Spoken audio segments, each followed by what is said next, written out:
am here today to tell you a story. I do want to thank you. It's a real honor to be here.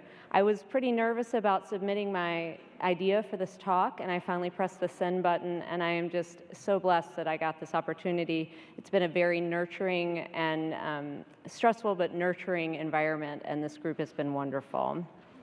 So I am here to talk a little bit about my story and how I ended up in this place and moving to the South. When you move to the South, you have to remember a few things. You're going to learn to use the word y'all. And I don't care if you're from New York, you will start using the word y'all. You can ask my husband, who's from Minnesota, and my friend from Scotland, y'all. Okay? Secondly, if someone ever says to you, bless your heart, it's bad. It's bad. Okay? Ugh. And finally, as a woman in the South, you have to learn that you are expected to make a casserole for somebody who's going through a hard time. Now, I do not like to cook, and I'm really sorry, Jen, your cupcakes are gorgeous from yesterday. And Mary, I will probably never use that spinach ball recipe, but if somebody makes them for me, I would use them. For me, making dinner and planning it out is much more stressful than my trauma shift, and my residents will hear me muttering. I'm like, oh God, I don't know what to do, and I've got to do it before hockey practice. And anyway, so I don't like to cook. But what I've learned is that women in the South make casseroles not only to help another family, but to be a part of their life. In 2008, I did not get sick, and no one in my family died. But we started getting a lot of casseroles, and here is my story. In 2006, my husband and I were living in Portland, Oregon, and we were planning our move back east to get near our family. We were going to Washington, D.C. And then one day, we got one of those recruiting postcards in the mail, you know, the one that says you can work 4 shifts a month and they're going to pay you $6 million, and you're on the beach. Well, that's not what it said. It was a picture of my hometown hospital. And so we decided to take a chance on my hometown of Roanoke, Virginia. Now, Roanoke is gorgeous. It's small, it's in the mountains. You know somebody at Kroger every time you go there. However, despite its size, we have a level 1 trauma center, we see 90,000 patients a year, and we have a huge homeless population. And to me, it's a lot like my favorite job ever at San Francisco General Hospital. Yeah. Woo, woo, woo. It's actually pretty ironic that I'm here talking to you at this particular conference, because when I joined the group in Roanoke, Virginia, it was 28 men and 1 woman, and they were cowboys. I mean, cowboys that had Victoria's Secret catalog pictures in the locker room, and literally their wives packed their lunches, handed them to them, and sent them off to work. Now, if you want to be different and make a difference, just be different than they are. And I really was. That first year, I got pregnant with my second child and asked for the first maternity leave in 25 years. They were terrified of me. And even pregnant, they followed me around to make sure I wasn't going to drop a baby out or something. However, that first year, I also did some other things. I adopted 3 rescue animals. I started building my dream house with a completely insane architect. My mom ended up on the ventilator in my hospital for 2 weeks. My husband was creating the Virginia Tech Carilion Emergency Medicine PIF, which was every minute of the day. And we were at the time living in my parents' house. My friends and my neighbors saw that we were overwhelmed, and so we got casseroles. And I mean a lot of casseroles, okay? So I soon saw that 2 physicians, 2 kids, 4 pets, a recovering mother, she did great, was just not gonna last. I hired a Rebecca, you know, Rebecca, the one that helps you with your kids and your house and cooking. Thank goodness for our Rebeccas, really. But Rebecca was not even enough, and I finally had to back down to 0.6 FTE. And you know, for the first time in a long time, I actually could come up for air. I really had more energy for my family, and I had more energy for my patients, and my friends stopped dropping off casseroles, so that was great.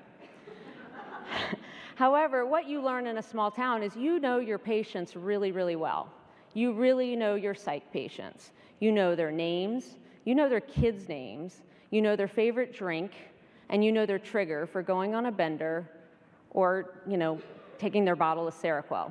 And I really liked hearing their stories, which is really good because in our ED, we were holding them for hours and days. And what I was seeing is that when they were there, they actually became invisible after they had their medical clearance. Their blood pressures and their glucoses would go up because we would not start their medications. They would go into full alcohol withdrawal because we didn't notice their initial tachycardia. They would need continuous nebs and oxygen because we never gave them their inhalers. It was really bad care. Cowboys do great with medical and trauma patients, but they really do not want to hear about the triple sign-out psych patient that wants their Xanax and their Prozac and their nicotine gum. They just don't. And so I sent out some suggestions to the group about maybe we could make some changes, maybe we could do a little bit more. And I didn't hear anything but really crickets. So I decided to do it on my own. I started rounding on the psych patients, and I rounded on them every day that I worked. I would come in before my shift, or I would go see them in between my other patients, and I wrote a full progress note. And, I was often the only doctor that would really talk to them, sometimes for days. And I would start the regular medications. I would sometimes have to hospitalize them for whatever had popped up. And then I actually would call those psychiatrists and say, I just don't think they need the head CT or the pelvic exam or the procalcitonin or the TSH or whatever they're always asking for. And I found that those patients often could move if I just called. So the psychiatrist actually started calling me directly because I was a voice, and we actually developed a relationship between our two groups for the first time in a long time. And we identified some holes that we could fix. So I took that and I built some order sets. So we started on all of our psych patients as soon as they arrived in the ED. And it's their regular medications, it's vital sign parameters that helped identify alcohol withdrawal, and it's those contingency medicines, those things like Motrin and Zofran and nicotine patches.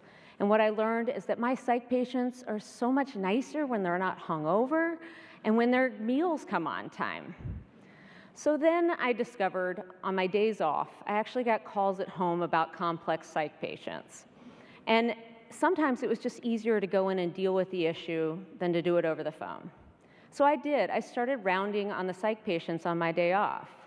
Now, I did ask them to pay me to do it, and they did. My administration said, that is great. If you want to do that, what you're doing seems to be working, we will pay you. So I would come in for a couple hours a day and start rounding and do notes, and they paid me for them. And it really didn't take much from my family because I would go drop off my kids, I'd go round, and then I'd take my dogs hiking, and it didn't really feel like too much. Brought my hours up to a 0.8 FTE, but it was flexible and it was my time. And then the nurses started calling me the psych whisperer, and they said, Karen, it's very clear that when you work, the patients are more likely to leave. They either get placed or they get discharged. And I said, gosh, I should probably run those numbers. I've never even thought to look at it. So I ran the numbers. And I was able to show that since I started rounding on these psych patients, they were there 50% less time.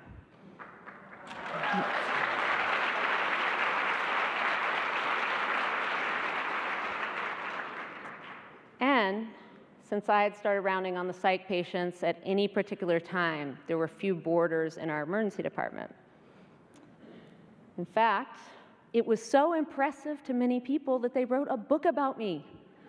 Not really a book, it was just a book chapter, but still it was a book about the Carilion experience and what I was doing at Carilion. And I was really proud of that. But what I was also able to do is I was able to show that as ammunition to my cowboys. I was able to prove my worth. And cowboys love ammunition.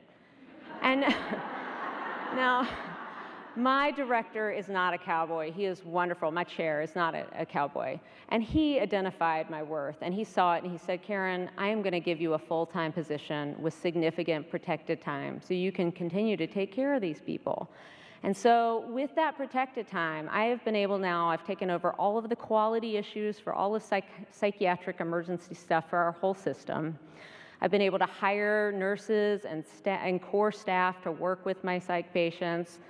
I've been able to actually hire people to help round on nights and weekends. And now I'm finally actually getting to help make policy in my region because I get to meet with law enforcement and the community service boards and our state hospitals. And together, we're actually working together and making a difference.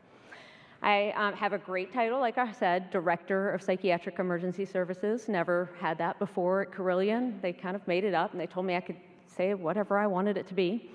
But I'm still rounding on some of the same patients I've known for almost 12 years, and I consider them to be, some of them, my family. Now, there are some things that have changed about my group. We are now cowgirls.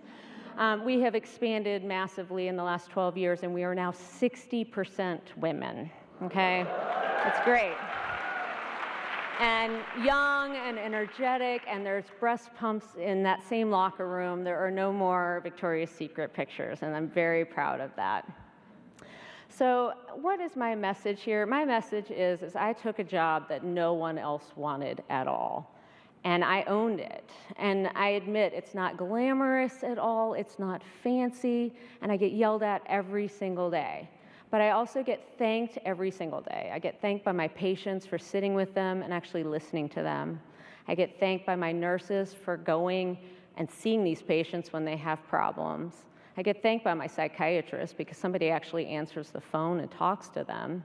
And I get thanked by my chair because I'm actually making our emergency department more efficient. So it has changed my entire life and my perspective because this is where I dedicate a lot of my time. It is definitely not reproducible, and I know most of you would not want to do it. And when I go to meetings, people literally say, "Karen, you take care of the psych patients? Bless your heart." But I have time to go to my kids' lacrosse games. I have time to manage their hockey teams. I'm even learning how to play hockey. I have time to support my husband, who's a program director, and his 36 resident children. And I still work clinically, which I absolutely adore, and I want to do it for the rest of my life, honestly. I love going to work every day.